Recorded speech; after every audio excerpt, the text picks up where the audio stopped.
Bismillah sahabat Indra, jadi kita sudah sampai di Jawa Tengah. Sekarang kita ada di warung Wedangan ya. Wedangan ya Pak ya.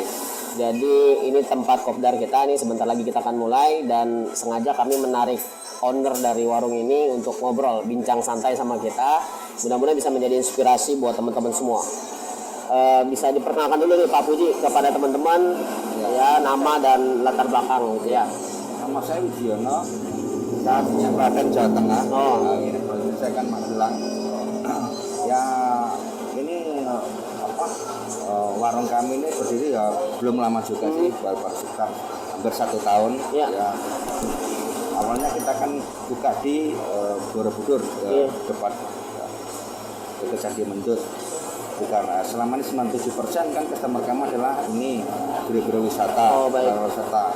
Setelah ada pandemi Borobudur tutup, makanya kita mencoba untuk mengalihkan usaha sementara untuk di Solo. Nanti kalau sudah kondisi kalau bisa memungkinkan kita juga buka lagi di Magelang dekat Candi Mendut.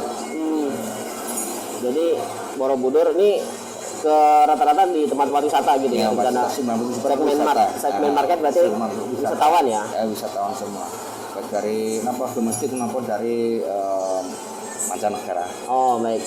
Jadi teman-teman Intra, yang menarik dari Pak Puji ini tadi kita sempat ngobrol juga tentang bagaimana beliau memulai bisnisnya gitu ya. Jadi kalau kebanyakan kita barangkali kalau bicara bisnis kan kegiatan permodal itu menjadi sesuatu yang kelihatannya memang mutlak gitu ya. Jadi Pak Puji ini berangkatnya memang mengawali bisnis itu mulai dari keuangan sendiri ya Pak ya? Iya.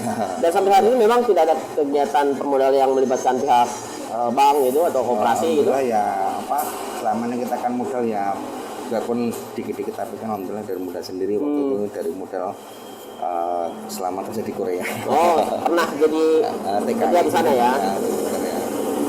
Jadi sama sekali ini kegiatan memang dari tanpa ada permodalan dari pihak bank gitu lah ya. Baik, semoga memang bisa terus dipertahankan Pak Puji ya, karena memang sekarang kita sudah sering ya mendapati cerita nih di era pandemi 2 tahun terakhir ini banyak pengusaha-pengusaha bertumbangan Pak Puji. Karena mereka harus menanggung beban bunga yang kalau dulu mereka katakan murah gitu ya, tapi ketika sudah pandemi begini kan semuanya udah berubah gitu ya. Jadi walaupun murah atau kecil tadi akhirnya malah membuat akhirnya mereka kesusahan juga oleh beban bunga itu. Ya, jadi ini barangkali bisa disampaikan Pak Puji tipsnya untuk memulai usaha dengan modal sendiri gitu. Kalau saya sih kan dari dulu kan kita kan dari pihak saya secara pribadi kan ya kalau bisa tuh jangan minjam di bank, karena itu kan sepatutnya juga kan ya riba gitu kan juga ya berapun kita awam dalam usul agama itu kan sendiri juga tahu gitu. Baik. Makanya kalau kita kalau berusaha ya semampunya dulu. Misalkan dari modal kecil kita bermodal kecil dulu semampunya, kita jangan sampai kita nanti malah terbebani. Kalau saya juga kurang berani kalau tiba-tiba untuk modal bikin usaha tetapi kan belum jelas ke depan hasilnya ya. Belum jelas hasilnya, nanti kita minjam di bank, nanti kan kita yang jadi keuangan itu sendiri. Sedikit-sedikit semampunya dulu kan seperti itu. Jadi bertahap gitu ya Pak Puji ya. Jadi memang saya kira ini juga bisa menjadi sugesti ya. Artinya sekarang kalau yang sekarang berlaku kan kalau usaha nggak pakai modal kok berasanya kurang tertantang gitu Pak Puji. Umumnya kan teman-teman merasanya begitu gitu kan. Jadi teman-teman semua ini balik lagi kita harus memperbaharui mindset ini ya, berkenaan dengan bahwa apa yang kita pinjam itu kan akhirnya harus kita kembalikan lagi. Nah, konsep riba membuat yang kita kembalikan itu harus dengan jumlah yang lebih besar ya, sehingga ketika kita bicara bisnis naik turun hasil juga bisa dibilang belum pasti, tapi yang kita kembalikan sudah pasti itu dengan kelebihannya dan harus memang ya dicicil ya, sehingga kebanyakan yang terjadi adalah mereka mencicil seringkali akhirnya dari uang modal juga gitu ya Pak Puji ya. Pak, baik, ini kita memang hari ini kita ada acara di tempat Bapak ini, barangkali kalau bicara soal barangkali ada teman-teman yang ingin punya usaha yang menginduk lah begitu ya bicaranya. Oh, saya punya tempat nih, gimana supaya bisa di supervisi atau di setting supaya bisa seperti Pak Puji. Ada model kerjasama seperti itu nggak untuk Wedangan? Sebenarnya kan kita juga melakukan kerjasama dengan itu Mas Pian Ya. pada kita kerja sama beliau itu Ya. juga gitu. Saya kan di sini kan nggak stay 24 jam. Soalnya kan saya kan tinggal di Magelang. Makanya kita kan ibaratnya kita kerjasama dengan itu namanya Mas Pian. Baik.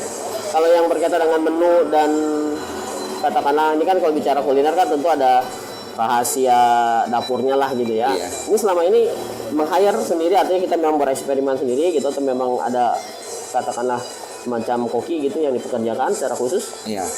Sebelumnya kan kita punya sudah lumayan berpengalaman sih waktu di Magelang. Kita jalan 3 tahun waktu di Magelang, sedikit banyak biarpun basicnya bukan dari kuliner tapi dari pengalaman dari perjalanan waktu kita tahu juga alhamdulillah kan juga bisa berjalan. Terus nanti kalau kita bekerja sama kita nanti sharing mana yang yang untuk ditampilkan di sini macam ini ada menu baru kopi seperti ini nanti kan kita selalu sharing-sharing selalu berbicara dengan Mas Pian. Oh, baik. Ya, saya kira sekilas kita sudah bisa menangkap ya apa yang katakanlah kita bisa jadikan sebagai acuan atau panutan lah dari kegiatan usaha ini. Yang pertama adalah jangan pernah memaksakan diri dalam kegiatan bisnis, apalagi baru memulai sudah cari-cari pinjaman gitu ya. Kalau dengan tipe karakter dari kegiatan usaha yang bisa kita awali dengan usaha kita sendiri, ya kita sebetulnya bisa ya menjadikan posisi diri kita sebetulnya yang dikejar modal bukan yang memburu modal nantinya, karena memang seharusnya kan ya yang paling membutuhkan itu justru orang yang punya uang supaya uangnya bisa dikelola begitu ya Pak Puji ya. Iya. Bukan justru pengusaha yang cari-cari modal. Kalau pengusaha yang cari modal saya kira memang ya kurang kompetitif aja gitu ya, karena mereka harus butuh lagi mencari daripada didatangi. Nah yang kedua saya kira ini bicaranya ketika sudah memulai ya memulai dengan apa yang kita miliki gitu, tidak perlu lagi mencari-cari pinjaman, apalagi pinjaman itu pinjaman riba. Dan yang saya kira yang ketiga adalah bagaimana kerjasama itu menjadi satu konsep yang bisa kita jalankan atau kita gunakan ketika memang ada kebutuhan-kebutuhan pengembangan ya. Ini juga bicaranya kita ada pemberdayaan yang melibatkan orang lain yang dengan sendirinya kita terpenuhi kebutuhan yang kita inginkan dalam hal perluasan pasar, dan orang lain pun bisa ikut serta dalam kegiatan bisnis kita. Ya, saya kira kalau nanti ada yang tertarik atau berkenan mau bekerja sama dengan Pak Puji, nanti kita berikan kontak personnya di dalam video yang nanti kita akan share di FCC TV. Begitu Pak Puji, terima kasih atas waktunya ya. Sama-sama. Sahabat Intra, demikian saja bincang santai kita dengan Pak Puji. Nanti kita sambung lagi untuk video-video berkaitan dengan hal-hal yang berkenaan dengan bagaimana kita bangun optimisme untuk Indonesia tanpa riba. Wassalamualaikum warahmatullahi wabarakatuh.